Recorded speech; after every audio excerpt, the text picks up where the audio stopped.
Hello, everyone, and thanks for coming along to our monthly meetup today. Good morning, good afternoon, good evening, depending on where you are joining us from. For those of you who do not know me, I am Rubby.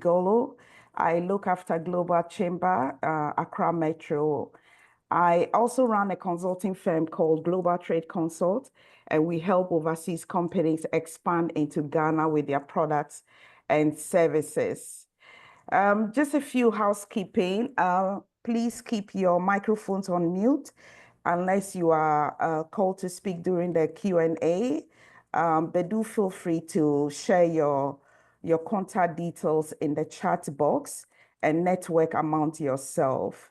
Global Chamber is the only chamber in the world that operates from many locations. Our business and passion is to help businesses expand internationally. If you like what we do here today and you want to join the Global Tribe, then feel free to reach out to me or our Deputy Director, Sharon, who is in the audience as well. Today, we are so fortunate to have Jermeale Lewis Johnson, the CEO and founder of Just Your Broker, to share her knowledge and expertise in how you can bring out your products into the US market. She is a member of the Global Chamber New York chapter, as well as OIT New York chapter as well. Jermeale will tell us a bit more about herself, her business, and what people need to know about the US customs policies, regulations, and all the changes that is going on. We all know that there is a lot going on at the moment in the US, but I do believe that in the midst of uncertainties, there are a lot of opportunities as well. So please take advantage of today's section.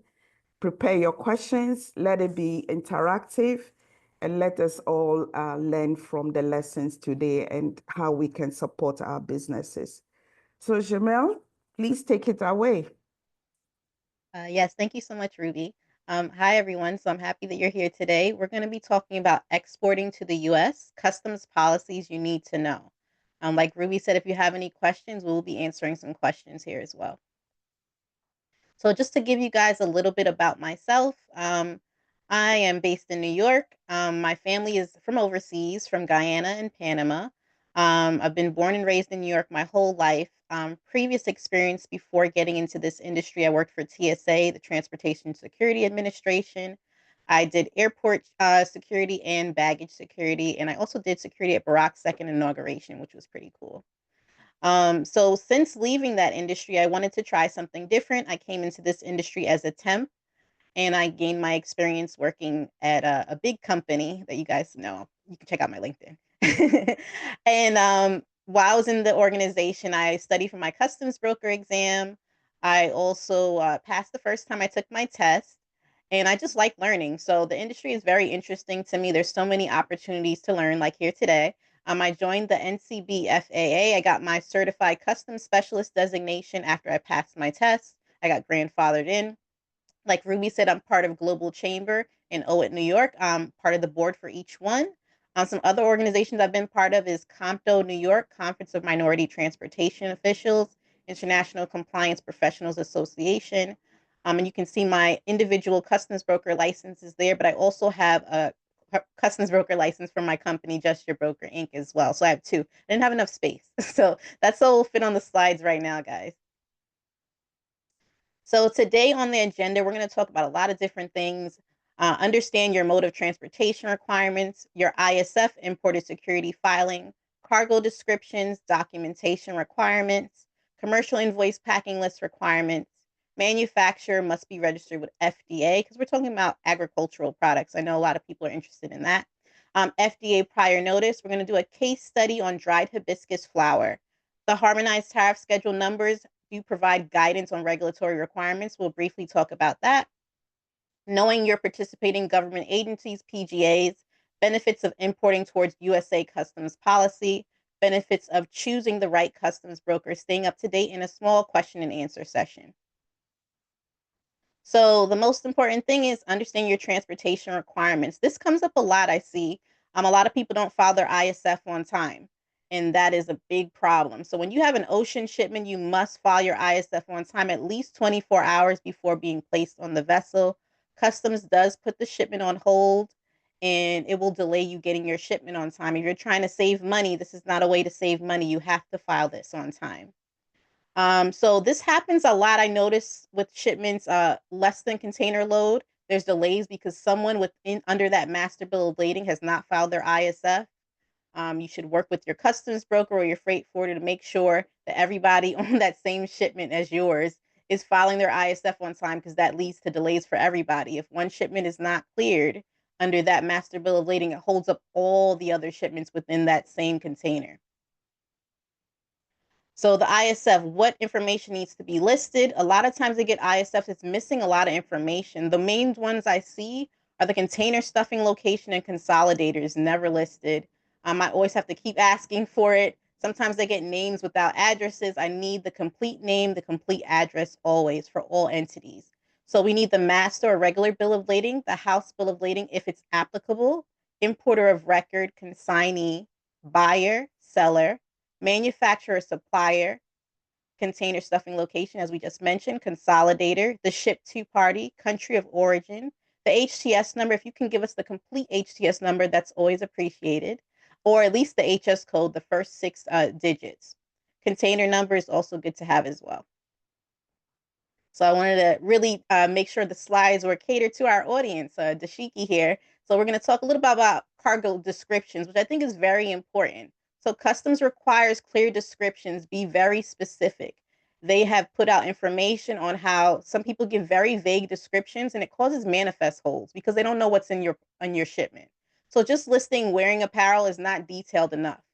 So when I look at that, I'm like, I don't know what that is. It could be pants, it could be a shirt, it could be a dress, all different classifications. You have to be very specific. What is it?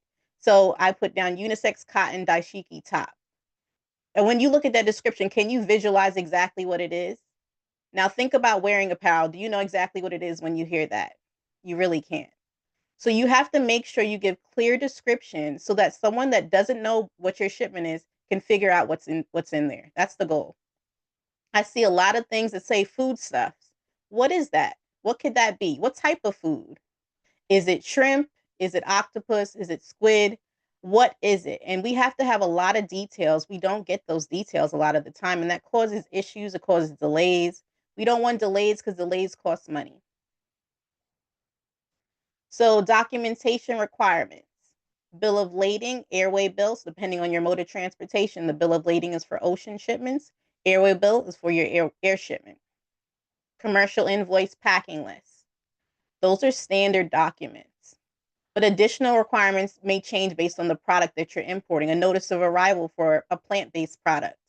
Phytosanitary certificate for a plant-based product, could be other products as well. But that basically describes the treatment that's being done to the actual product. So I have people that import plants. The phytosanitary certificate describes what has been done. And that's very important to clear the shipment. I do so many different commodities. Like right now, I'm about to work on a live coral shipment, fish and wildlife. So depending on what your product is, you have to know what government agencies, what additional documentation you need to comply. There's so many other documentation we can go over, but these are just some ones I threw out there for now. You should enlist a customs broker or an international trade lawyer to find out more details on what you need before you ship anything. Commercial invoices. The things that I see come up a lot of the time is the invoice is not in English. So that causes delays. The invoice is required to be in English. So I actually have someone that their shipment is arriving tomorrow. I told them I need a translation of the invoice because it's in French. I don't speak French, and customs requires it to be in English. You want to declare all goods that are shipped, even if it's a sample. A lot of times I look over documentation, I look at the packing list, and I see a sample listed there, but it's not listed on the invoice. Customs wants you to declare a value, a fair market value for your product on the invoice. So you can put down it's a free sample, but they still need a price. Make sure that's listed there. So a clear description. Sometimes people just put down the brand name of the product. That's not enough. Nobody knows what your brand is. Nobody, like I said, a random person should be able to look at your paperwork and know what it is. Is that detailed enough that they can figure out what your product is? So if it's an animal or plant product, I always tell people list the genus and species. That really helps me when I'm working on your shipment to determine what other government agencies you have to comply with. So be sure to list the accepted names. Some people put names that are not accepted names, put the accepted names on the documentation. So one of the things that helps also is when you classify your product, Customs pretty much lets you know what quantity they want to see on your invoice, what has to be declared. Sometimes it's just the piece count. Sometimes it's the kilograms. Sometimes it's metered squared. There's a lot of different things that can vary. Make sure you know what your classification is and what commodity, customs quantity they want to see, because your goal is to give them what they want. You want to give the accurate information on your documentation. Packing list requirements. A lot of times I see invoices, they don't always give me a packing list. So what happens if the shipment has to be examined? How do they know where to look, how much of your product is in there if you're not providing a detailed breakdown of what you're actually shipping? So how is it packed? How many cartons? What is the weight of each package? Really break it down. So I put some, products that I see that come from Africa, sometimes dried hibiscus flower and shea butter. We love shea butter. I love shea butter for my hair. And then you want to make sure your manufacturer of your product, if it's a food product, because we're talking about food, are they registered with FDA? If they're not registered with FDA, of course, work with someone to get them registered. The facility must be registered with FDA every 2 years. I believe it's even years, by the way. So you want to make sure, check and double check to make sure they're active, they're staying on top of their registrations. And this registration is required for anyone that manufactures, packages, process, or holds food. So double check your supply chain to make sure is everyone that's doing these types of processes registered with FDA. So if you import a product from a company that's not registered with FDA, expect delays. I've seen it happen. People import a product, they're not registered. Now I can't transmit your entry. If I were to submit your entry without the registration number, it's going to be delays automatically. Get them registered so that we don't go through any problems like that. Like I said, we're trying to save you money. So the best way to save you money is to have everything in place from the beginning. Another thing that's very big with FDA related food products is FDA prior notice. It's basically advance notice to FDA that a shipment is coming. So they need to know, just like the ISF is advance notice to customs that a shipment is coming by sea. So this is just notification. So depending on the mode of transportation, the notification time frames are different. So if it's a road, it's no less than 2 hours before arrival to the port of arrival. Air and rail, no less than 4 hours before. Sea, no less than 8 hours before.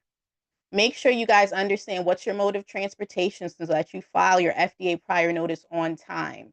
If you don't file it on time, it could be delays, denial of entry, detained shipments, possibly destroyed. There's so many different things that could happen for not filing on time or not filing at all. So key elements they want to see: quantity, manufacturer, country of production, if it's been refused in any countries. All this information that you provide them, it helps FDA and possibly customs evaluate if they want to accept that product. Should they be doing an inspection on your product? They need these details so they can target the shipments that are not in compliance. So we're going to go over dried hibiscus flower, but I put specifically Ghana just to coordinate with your chapter. So dried hibiscus flower, I looked it up specifically for this country, and there is no USDA permit required. Of course, it's subject to inspection. I would say any plant or animal product is always subject to inspection. It must be free of plant litter, debris, plant pests, or noxious weeds. Oh, I missed a letter. Able to import into all countries, not all countries, all ports. Sorry about that. Documentation required: bill of lading or airway bill, commercial invoice, packing list, notice of arrival. That's basically you're letting USDA know, hey, this shipment's coming in. Phytosanitary certificate is not required if it's dried. If it's dried and it's commercially packaged and ready to be boiled, steeped, or microwaved in liquid, these are the requirements that's listed. There are people, like some of my clients, they do give me a phytosanitary. There's nothing wrong with providing it. If you have it, go ahead. If you feel like there's a chance of any pests, then do the phytosanitary, get some treatment, whatever is needed, but follow the guidelines. Doing a little more is not going to hurt you. So intended use does change the classification of the product. So I wanted to make sure I give you guys a couple of them just to think about. So when you're importing this product, what is the intended use for your dried hibiscus flower? Is it considered a substance having any of these properties right here: anesthetic, prophylactic, or therapeutic properties, and principally used as medicaments or as ingredients in medicaments? So are you using it in any of those things? Is it for herbal tea or herbal infusions? Or is it outside of that? I guess that'd be like the basket provision if it doesn't fit in those ones. So which one would yours fall under? Think about that. And all of these HTS numbers, these harmonized tariff schedule numbers, were all free of duty. But because of everything going on right now with Trump, it's going to be an extra 10%. So keep in mind, you're importing, you're going to be paying a little bit. Well, you're exporting. Your clients are going to be importing, paying a little bit more money. So the harmonized tariff schedule numbers do provide guidance on regulatory requirements. So this is just a clip of that section of that heading. I wanted you guys to take a look at these numbers. So the same numbers we just went over, the HTS numbers, these are the HTS flags. So AM7 is for organics. So let's say you're advertising your stuff as an organic product. There's organic regulations. So this will be my flag. Anything organic, whenever I hear that, I'm like, oh, red flag, because they have regulations for organics now. APHIS, USDA. So automatically, because it's a plant, I'm already clearing USDA anyway. So I'm not really worried about it. I already knew that from the beginning. EP5 is for pesticides. If your product is a pesticide, I don't think any dried hibiscus flower would be a pesticide, but if it was, you would have to claim that. FDA, so the FD3 and FD4 are all for FDA. You're importing a product for human consumption, FDA prior notice is required. It's not may, because if you're using it for that purpose, you have to submit that for FDA prior notice. So these are just some of the codes, and the customs quantity that's required for all these HTS numbers is kilograms. Are you providing the kilograms on your documentation for import? Because that's required. So if you're missing that on your documentation, make sure you add. You should add it anyways. The net weight and the kilograms for gross weight should always be listed anyways. So here's a way that I kind of like train people on knowing what their government agencies that they have to comply with. So when the regulations for customs duties is under 19 CFR, Code of Federal Regulations. So when I look in this, I know you're clearing customs anyways. That's the government agency we're clearing first. But what about the other government agencies? So I would go under 19 CFR 12 for special classes of merchandise. For dried hibiscus flower, when I read through the regulations and I come across and I read the description, so 19 CFR 12.1, cooperation with certain agencies, joint regulations. This basically describes FDA. So you see it here, it mentions food. We're clearing FDA. Remember, human consumption, FDA. Let's say we go a little bit further. We got to understand what type of product is dried hibiscus flower. It's a plant product. So there's a section in 19 CFR that mentions plant products. You should be reading through that to know what other government agency you have to comply with. And of course, it's the Department of Agriculture. That's under 7 CFR, Code of Federal Regulations. So we're clearing customs, FDA, and USDA when we're clearing dried hibiscus flower. Now you can go through 19 CFR 12 and figure it out for other types of products. Take your time, try to figure out. And like I said, think about what it's made out of. Remember, if it's plant or animal, they even have a section for cheese. You want to see, if your product you're importing has cheese in it, you might have to comply with some cheese regulations. Take your time and look through this. This is how I determine it. You can also go online and just Google search, see what comes up.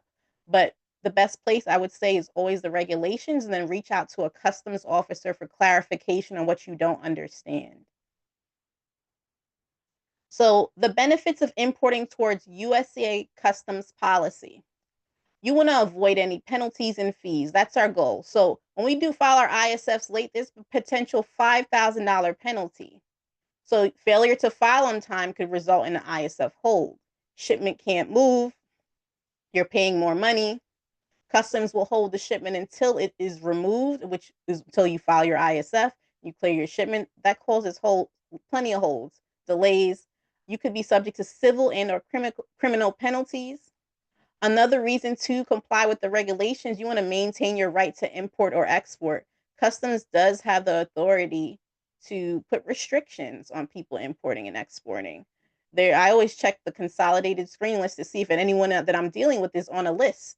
If I see anyone on that list, I'm not going to work with them. I haven't had that issue, but if it ever came up, that would be a red flag to me. This person is not allowed to do anything. So you want to double check to make sure you're not on any lists. And you don't want to get yourself on any list because it probably takes some time to get off. So another reason you want to comply with government regulations, you want to have less scrutiny from customs. If they see you're doing what you're supposed to do, they're not going to give you a hard time. The reason over the years that I've seen customs give people a hard time, documentation not in order, like I had someone undervalue their shipment. I just cleared the shipment based on their invoice. Customs sent the message, the shipment's undervalued. I'm like, what are you talking about? I'm looking at the paperwork. And it turns out when I spoke to the importer that the value was actually different. I had to get a new commercial invoice. I told her to write up a letter describing why it was like that and why it won't happen again. I was like, you don't want to have issues where they start monitoring every shipment you have coming in. So I try to give them guidance on things that they can do to make sure they're going to maintain compliance going forward. So when you do all the right steps, you get quicker release of your shipment. When they see you're not in compliance, they can easily start targeting your shipments, request every shipment you have that go on hold to inspect to make sure you're in compliance.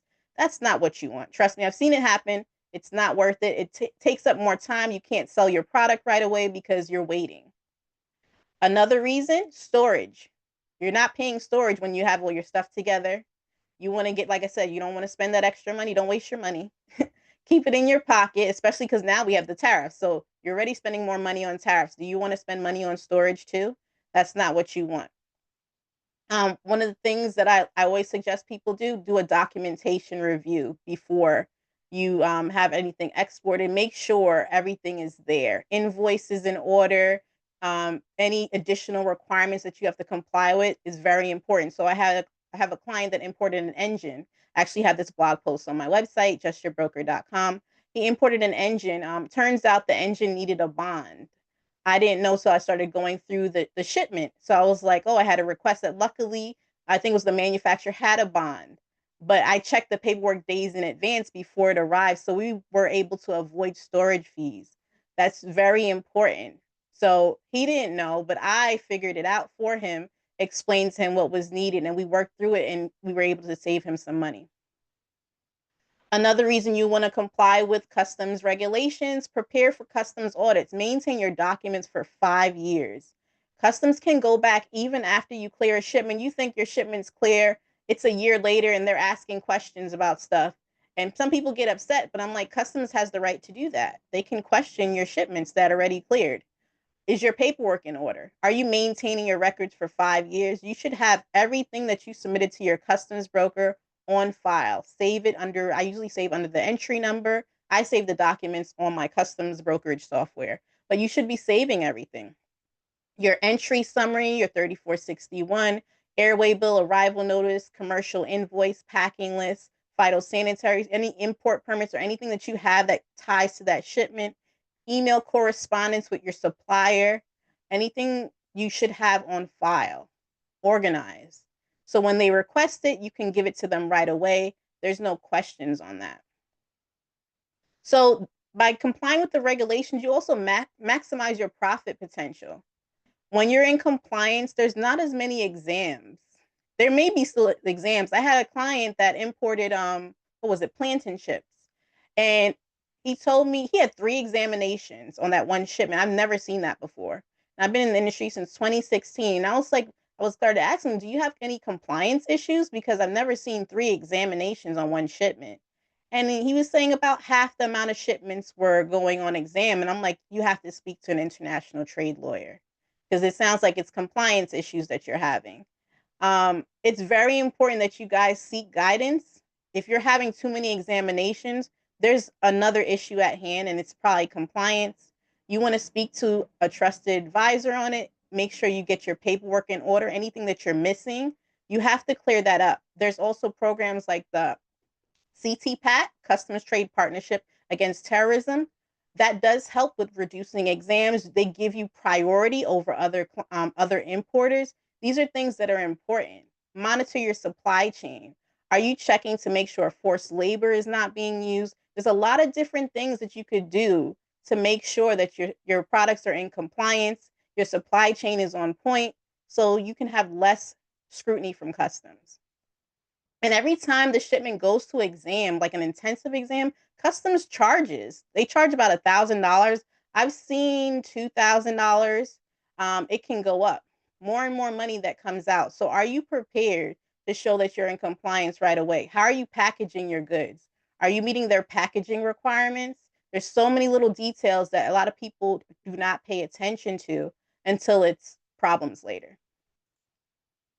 So another thing, it's important to choose the right customs broker. That would be me. You see my company, Just Your Broker Inc. So it's very important that you get guidance. That's one of the things that has helped me with getting clients. I actually secured my first wine importer last year, and I was completely honest with her. I told her I've never cleared wine before, but I'll figure it out. And so I did a lot of research. I read informed compliance publications on alcohols and spirits, customs messages, the CSMS messages. I looked at past webinars with the Craft Beverage Modernization Act, and I wrote up a 17-page SOP on wine, and then I presented to her in a call, and she gave me a chance. I was able to secure her as a wine importer. Look like I'm about to work on her third shipment of wine this year now. So, and I've had a couple more wine importers since then. So it's something that you guys should look into. If you're importing any type of product, not every customs broker handles every commodity. Are you choosing a customs broker that understands it or can figure it out? That's important. Some people are not going to work with a customs broker if they've never done the product before because they're afraid of not being compliant. Like I said, I was able to figure it out. Not everyone can, but you can gauge your customs broker, ask them questions. Have you ever done this before? Are they going to be willing to tell you the truth? Not everyone will. So I just like to give people the honest answer so they can decide if they want to work with me or not. I showed the importer that I can do the research and figure out what she needed to comply with. And she's been able to get her TTB refunds after the shipment. So that showed I figured I knew what she needed to get her money back. So that's very important. Another thing that I do that helps my clients is documentation review. I like to identify and resolve compliance issues before it becomes a problem. So when I see the country of origin is missing, I see the values aren't adding up on your invoice, I start asking a lot of questions. I know not everyone likes that, but I need to ask the questions before customs does. So think of me as the person saving you the headache later. So there's also personalized solutions to avoid or minimize penalties and fees. So right now with all the tariffs, I'm like probably reading through a lot of emails, customs messages, contacting customs on your behalf. I like to read through the regulations and then call customs and ask them to make sure I'm understanding. Did I understand this properly? And sometimes they even tell me, hey, you should work for customs. I was like, no, I don't want to do that. So think about that. People will notice if you know how to do your job properly. Are you doing all the steps to make sure you can do the best that you can for your clients? So time and cost savings when you choose the right customs broker, um, them figuring out your regulatory requirements for you, educating you on it, that's very important. You want to make sure your customs broker is educating you. I've called some people and they were saying, oh, my customs broker handles everything. Okay, but are you double checking what your customs broker is doing? I don't know if you guys saw that article, I think it was last year on the irs.gov, where a customs broker got arrested for actually not paying the customs duties. So he was collecting the customs duties from the clients and then not paying customs. Are you double checking to make sure that your broker is paying? So this is stuff that you have to look out to. Do not leave everything to say, oh, my customs broker is handling it. You're not double checking. If it's being paid, you'll see it come out of your bank account, you know? Or if they're paying on your behalf, how do you double check? You can get the statement acceptance, I think that's the name of it, a letter back from them to show that they paid it on your behalf. You have to take extra steps to cover yourself because if you pay them the money and then they don't pay it, you're still responsible for that money. So make sure that your broker is paying everything. So important. So many people don't look into all these things. They think someone else is handling it, no, you're still responsible. You'll still get in trouble for it. So choosing the right customs broker gives you peace of mind to not have to worry as much. One of the things I do with some of my clients is I have some new importers. I tell them just add me to the email with your supplier overseas because I'm usually working late. So what happens if there's an issue with the documentation? I get the supplier to correct the invoice. When you're able to correct the invoice before your shipment arrives, you avoid delays, storage, all those things we don't want to pay.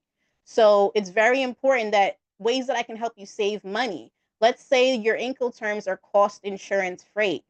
I'm going to tell you, I'm going to tell your supplier, add the insurance and freight charges on the invoice so that I can deduct it for you. Remember, the duties that are being paid right now, the only way to reduce them is to have deductions. We're going to reduce that entered value because the duties are multiplied by the entered value. So we want to save that money. We're not giving it away now. Are we trying to give away money to customs? We're giving away too much already. So you want to make sure your invoices are on par so we can make those deductions and reduce that entered value. Of course, the legal way. We're doing it all right. And then, so ways to stay up to date. I love to tell people this. This is stuff that I do. I do get a lot of emails, but I recommend you guys do it if you're trying to import or export. So I would say customs messages, but the word actually is cargo systems messaging service. I can't remember it. It's too many acronyms. So you can go. I'm going to share this link on these web pages after, but you guys can click on the links and basically you want to subscribe to customs messages. So when there's updates, customs usually it's not the first. They're not the first party that receives it. It's usually the executive order, then the Federal Register, then it goes down, trickles down to customs. I usually wait till customs posts it so that because they make it easier for me to read. So I read through it. I'm like, oh, it's like so much less. So I just focus on the things that I need to focus on. So I would suggest you subscribe to it. They give a lot of detailed information. You can always refer back to it. Make a folder on your email and have everything send over there so that you can read it when it's time because there's sometimes a lot of messages. You can't read everything in a day. So sometimes I read stuff as I go along or I enter in keywords like, okay, with everything going on with China right now, I might type in China. I'm like, did anything change from the last time I read these messages? I don't see anything. And then I update a spreadsheet on my computer. And I usually mark down the CSMS messages for it so I know which one I read it from. So these are different things that you could do. You can go on the Federal Register and target the specific government agency that regulates your product, FDA, USDA, EPA.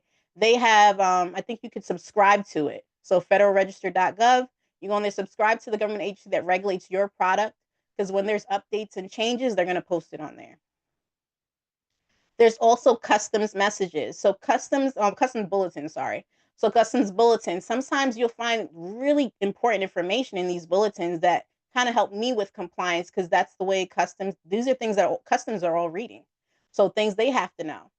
I give out a monthly newsletter, so you guys can sign up for my newsletter. Go on justourbroker.com and subscribe. I don't have every information on there. I mainly focus on compliance issues that I see come up within the customs emails and stuff like that, because a lot of people don't realize things, and I think you can learn from other people's mistakes. Another thing, staying up to date, read the actual government regulations you have to comply with. So FDA is under 21 CFR, USDA 7 CFR, CPSC, Consumer Product Safety Commission. They deal with like toys. So every time I think of stuff for kids, it's always CPSC. So think of like safety regulations, things like that. So 16 CFR. I always recommend everyone to participate in the customs webinars. They do so many webinars. It's free. You don't have to pay anything. Sign up for those webinars and learn the different products. You can look at the past webinars and learn from them too. Sometimes when I'm struggling with classifying a product because I don't understand some of the terminology, I look at a past webinar on the product to get a better understanding. You can also reach out to the officers that are doing the webinar. They put their email at the end of the videos and you can contact them. I've done it before at my last job and I was able to get a one-on-one call with the officer and they explained some of the terminology to me. And like I said, this is all free resources. So you're not paying anything to do this. So take advantage of it because the officer is there to help you. So you want to look over the specific government agency website. So FDA, go directly on fda.gov, type in your product in the search field, see what comes up. There's so much information on there. It does get overwhelming sometimes, but you still want to try to at least understand some of it reach out to the agency after for clarification on what you don't understand, or a customs broker or an international trade lawyer or a consultant, all these people that deal with international trade. EPA, USDA, same thing. As you can see, I have some information there for FDA. FBI, send them an email. Most of the time I email them. So I have everything documented, because when you do a phone call, where's your documentation that the officer said that? Email is always best for everything. So write an email, get the confirmation back, save it. I've been saving a lot of emails on different compliance things, and it helps me for later if it comes up again, because I might not remember, because there's so many different products, so many commodities, different government agencies. You want to have that information saved. So with EPA, sometimes EPA is usually like wooden products and stuff like that that come up a lot. EPA, USDA, that comes up. So this is information from EPA over here, Toxic Substance Control Act, vehicles and engines. I haven't seen too many vehicles and engines come. I think people usually exporting cars to Africa. I haven't seen them being imported from there, but you never know. If it ever comes up, now you have some information. So if you guys have any questions, we can go over some questions. I know people have been writing in the chat, but I haven't had time to read it over. But if you guys have any questions, most definitely we can talk some questions. Whoa, that was brilliant. Thank you so much for sharing these very useful guidelines. And I've learned a lot and taken away a lot of points as well. Thank you so much. We do have some few questions in the chat.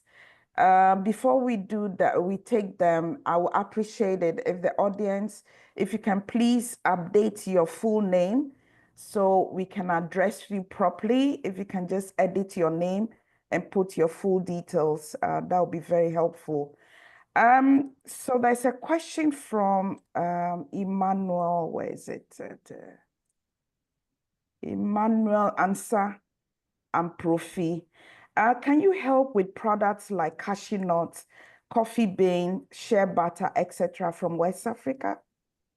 Oh yeah, of course. There's no limitation with the products. I just need time to research everything.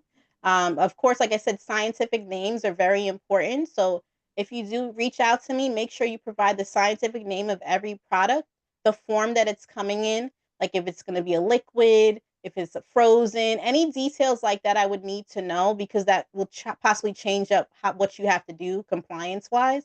So that would be important information. You can reach out to me. Fantastic. So Emmanuel, feel free to reach out to Jermeale after the event. Okay, the floor is open. If you have any questions, feel free to use the reaction button, raise your hand, or just unmute and ask your question.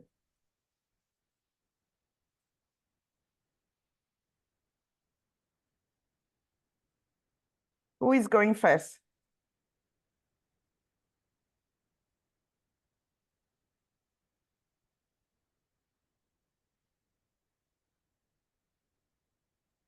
Maybe I'm going to call names. Teresa, I know you are a member of OIT Ghana. Do you have any questions?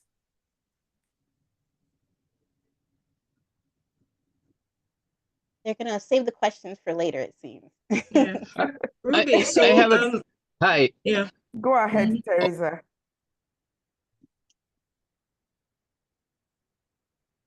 I have a question also. Okay, go ahead. Yesterday in a conversation, something came up regarding importing products semi-finished into the U.S. and finishing them here, do the final assembly here. So, do you know what it would be a good resource to find out how can a product be called made in the USA? You'd have to read through the regulations. I think there's is it 102? It's in the 19 CFR. There's different ones. You'd have to look through the regulations on country of origin, and there's another one I think too. It basically you have to break down. It's a lot of details, and also you'd have to work on the classification, because it'd be like, I guess, a tariff shift. So it takes some time to research it, but you have to know the full details of what you're doing in each country, and write it all out exactly what's being done here to see if it's considered a substantial transformation. I guess changing it to a completely different product. It has to be evaluated fully in detail to really know. So it's product by product, right? Because I know, for example, I don't know, automotive products have to be very high percentage made in the U.S. in order to be called made in the U.S. Yeah, So you yeah, have to look over the whole scope of it with the right. regulations, you know. Okay. Okay. Thank you so much. Appreciate it. Well, Great. I think we have another question from Mamle. Mamle, she actually confirmed that shea butter is part of what she can help with. She wants to know about African black soap as well. so African black soap, well, is it Yes. considered a cosmetic? I don't know. It might be considered a cosmetic. I haven't had anyone importing black soap at this time. But Okay. I think the most important regulations that come up the most, which I wish I put in the slide, is labeling. Labeling is Mm. very big with FDA. They do reject shipments for labeling. So you want to make sure you meet labeling requirements. I usually refer everyone to an international trade lawyer when it comes to labeling. So if you guys do reach out to me and I'm like, I'll usually try to push you to speak to somebody just to make sure. That is very important to get your labeling on point before you ship, because it doesn't happen all the time, but if they do see it and they reject it, you, of course, country of origin marking, all that stuff, you have to have your stuff properly labeled and meet the regulations for FDA. Okay, great. So in the event of labeling in another language, you have to the goods will be held. Is that what it means? They can hold it because it's not supposed to. If it's in another language, it's required to also be in English. You have to have both. Okay. So, yeah. The second question I had was for manufacturers who are not based in the US, how do they get registered with the FDA? Well, you can most definitely work with me on that to get registered with FDA. I only do at this time food facility registrations. I know there's other ones, but I don't do those ones. But I can refer you to someone that can handle that. Okay, so that's possible Mm-hmm. for any kind of manufacturer to register with the FDA. Yeah. Mm-hmm. Okay. Hi. Yes, Emmanuel. Hi. All right. Thanks very much. My other question has been answered. Thank you. That is with respect to cashew nut, shea butter, and other things. The other thing, my other question is, well, awesome presentation anyway, first of all, and thanks for putting this together. My other question is that we run a multi-vendor e-commerce platform here in, I'm currently based in Nigeria, both Ghana and Nigeria. And we have quite a number of SMEs, especially women and youth on that platform that we're trying to help push their products, especially into the US market, mainly because of our diaspora market. I mean, it's the largest diaspora market we have.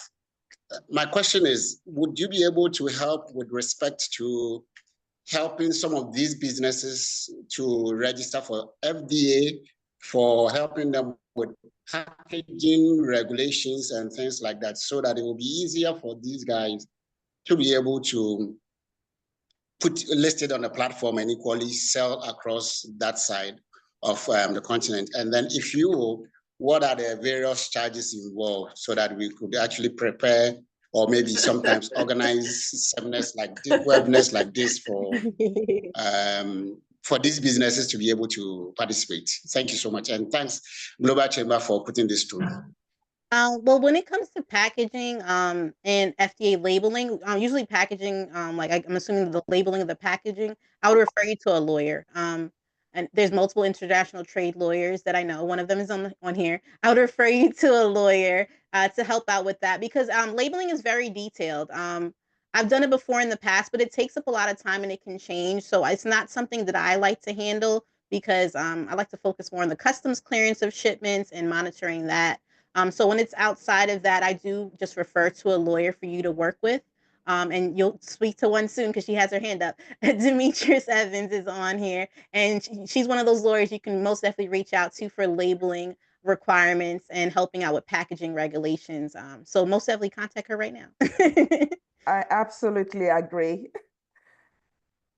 A follow-up question, please. And this is specific to AGOA, Africa Growth and Opportunity Act. with the current tariffs, brouhaha and all those things, my Nigerian brothers would say, with the current tariff wahala, is there, does AGOA still exist, and all those trade initiatives, are they still in existence? And what if yes, how does it impact some of these things? If no, how do we now go about it as well? Thank you. AGOA is still in effect. It hasn't went away. I'd have to look up to see how that works in reference to the tariffs, the 10% tariffs. But I know AGOA hasn't not went away. I haven't had any shipments that I've had to do yet. I know there's some coming. So I usually look up as I go along. It's hard to keep up. Like I said, I have a spreadsheet on my computer. So as I go, I just look at my spreadsheet and then I look up, because I have to monitor every country. I haven't had any countries with free trade agreements that I had to look into yet in reference to the 10%. So I'll have to get back to you on that. Okay, I just want to add, in terms of AGOA, I think the reauthorization is going to take place in September. So we are all just waiting to see what will happen. If we have more information, Emmanuel, I will be happy to pass that on to you. So let's keep in touch. Yeah, I can try to look that up, but I'll probably look it up after the call, see what I can find. Usually customs will have stuff listed on their website. If you're looking for information regarding free trade agreements, they usually would say, I know GSP, as far as I know, hasn't been put back in effect yet, but I don't know about AGOA right now, but I can check it out later. Yeah. Great. I think AGOA is quite interesting for all of us, especially in line of the new US tariffs. So. Oh yeah, of course. Yeah. I still say get your certificate of origins and everything in place still.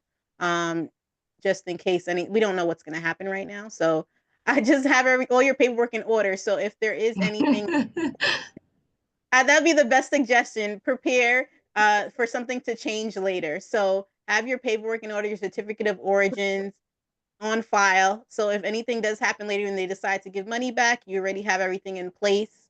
That would be the best practice, I would tell you. Thank you. Attorney Demetrius, are you there? Or would you want to add a bit to the conversation? Yeah, absolutely. A wonderful, wonderful presentation. Learning a lot. My question, Jermeale, you were giving an example where the importer continued to do something over and over again. And then I missed that issue. What was that? He actually was importing plantain chips, and his shipment had 3 examinations actually, which I since I've been in the industry, I've never seen 3 on one shipment. And so I was like, that's very strange. That's not a normal thing. So I was like, I was just curious to know if there was compliance issues. And I was like, it has to be, because that many examinations, I think the most I've seen before was 2, but I'm like 3 is a bit much. So I was just asking him questions about the examinations, like how often do you get exams? He was saying like 50% of the time. I was like, you have to speak to a lawyer. I was like, it sounds like compliance issues, and it sound like they're gonna keep giving, and the examinations can cost so much money. I think you can spend thousands of dollars. I know just on an intensive exam is about $1,000. I've seen 2,000 before too. So imagine 3 exams, and that's a lot of money. So you're basically giving away your money if you're not in compliance. So I kind of pushed for him to do. I don't know if he did it, but hopefully he did reach out to a lawyer and speak to them and try to get in compliance. It will save you money in the end if you do it. So I always recommend people to do it. But like I said, not everyone wants to listen. I think some people like, oh no, I'll just take a chance. Customs is watching. So if they see you're having compliance issues, they may keep targeting to see if you're still having compliance issues. And you don't want to get to a point where they say, well, you have too many compliance issues, you're not trying to fix it, and they say you can't import anymore. So you want to keep your money coming in. So get yourself in compliance. Speak to a customs broker, speak to an international trade lawyer, get in compliance. Very important. Very well said. I wanted to just make a comment. The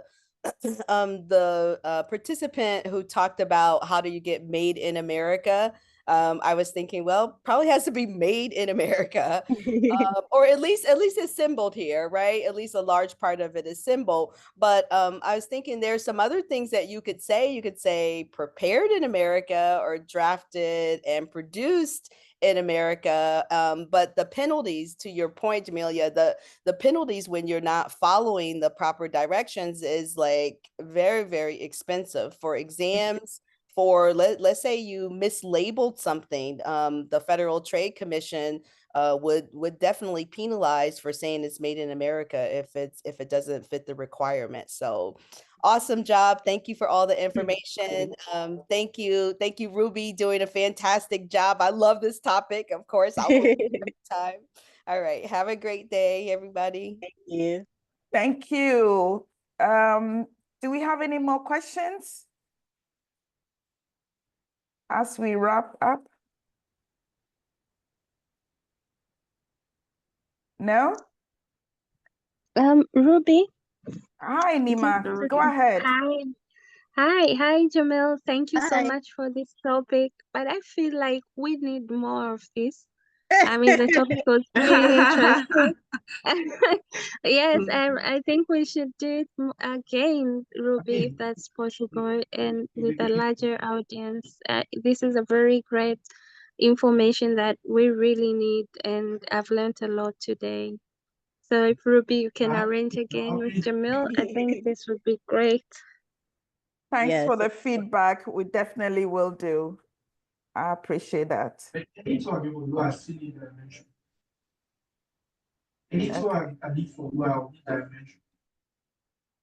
Who is that? I didn't catch that. Are you asking a question? Okay. I think I saw Doug, our CEO, in the audience. Doug, hi. Thanks for joining us. Will you want to say some few words in closing us? Hi, Rubby. How are you? I'm very well. Thank you. Jermeale, that was fantastic. And so I agree with Nima that that's the granular, on the ground information that we need to be successful, especially now where there are all sorts of barriers and things put in the way of exporters and importers. So thank you, Jermeale, for your expertise. Thank you for sharing that information today. If you don't know Jermeale, definitely connect up with her. She's based in the New York area, but she works with exporters and importers around the country and around the world. Rubby and Nima are two great examples of leaders who are also working with leaders around the world. It's never been this important to be connected for opportunities, I would say at least for two reasons. Number one being the world is continuing to grow. There's demand that's everywhere, and the shifts are requiring that we shift. You know, our paradigms of what the world looked like 6 months ago are completely different. And so there are markets that are new. There are opportunities and technologies that are new that we need to shift to. So please stay engaged for that reason. And then finally, the one very strong reason to be engaged with global trade right now is that there are forces that are pulling us apart, or trying to at least, but ultimately the global tribe is the global tribe. You know, we are one human race, and there are a variety of ways and many millions of people who are working hard to connect us. And trade does that quite simply. We can reach across a border, we can talk to people, we can negotiate and mediate and make connections through trade that no one can stop. You know, tariffs can't stop us. No amount of political verbiage can stop trade from happening, because it must happen. And so all of you are doing great work. All of you are making the world a better place. And so thank you for what you're doing, staying engaged, and thank you all for participating today. Looking forward to working with all of you in the next phase. Thank you so much, Doug, for that refreshing closing remarks. We really appreciate your leadership and putting us all together. so we can support each other. I think we are almost top of the hour. We will keep the room for a few minutes more. If anybody has further questions, please feel free to engage. And we look forward to having you again. We meet every last Tuesday of the month. And so watch out for the next section. And please, if you have any questions, if you want to become a member, feel free to reach out to me or to Sharon, our Deputy Director, and we'll be happy to discuss your specific needs. And to Jermeale, thank you so much for accepting our invitation. You've been Thank you, great. Jermeale. I think Thank you so much. popular request, we'll have to do this again. So Part 2. Part 2, yes. Yeah. Hi, Ruby. Just a quick one, please. Yes, sure. Please go ahead. Yes. So I based in both Ghana and Nigeria, currently in Abuja as we speak, and I believe this information needs to get out there more, especially young entrepreneurs. I'm looking at how we can partner with Global Chamber to do this more often, especially today's topic, because like Director John just mentioned, trade is a common currency that we need, but especially intra-Africa trade and global trade is what we need to put more. There are guys doing great products, from handmade shoes to hand leather bags, craft and things, that some of them are particularly of interest and importance to us. I'm not being biased here, but I mean, we of race, it's quite something that we need to start pushing some of these products, some of these authentic products. So I believe I'm going to reach out to you and see how we can organize some of these sessions, especially targeting some of these young entrepreneurs, and we call it a Young Exporters Club, so that at least we can push some of these agendas together. Yes, I'll be happy to discuss this and take it forward. So let's connect after today, and let's see how we can move forward. I think I see Nima's hand up. Thank Nima. Okay, you're welcome. Nima, are you there? I think I saw your hand up. Oh, okay. All right. Any more comments? I'll be sharing the link to the website for registration probably next week, but I would like, these are some of the discussions that we'll be having. Ruby, me and you, we have a pending something to speak, but I think these are the topics that we need to start discussing. How are we going to use Global Chamber to support African businesses to access global markets? So this is very important, and I think it's time for us to start discussing this. Thank you. Sure. Would you also want to share a light on the upcoming conference in Tanzania? Yes. So we have continental registration for when I say continental, it's for Africa. That will be 1,350 for 5 nights, and also registration included. We will be having Her Excellence, the President of United Republic of Tanzania, in day 1 as a guest of honor, and the host will be the Honorable Minister for Industry and Trade for Tanzania. And we'll be having policy makers, global leaders, ambassadors, and we are welcoming a delegation from all over Africa, because this is for us. This is something for us, and I would encourage, this is the opportunity. We will be having the Global Council, and Dog will be in Tanzania, so I'm excited to have him. So I encourage everyone, if you have questions, please, you can reach out to Ruby or me, or Ruby will direct you to me. Thank you so much. And thank you all for coming today. We appreciate your time. and you have great business. And please reach out anytime. Our doors are open. Thank you all. Thank you. Have a good one. Thank you. Have a great day. Bye-bye. Thanks, everybody. you. Thank Thank you. you. That was great. Thank you.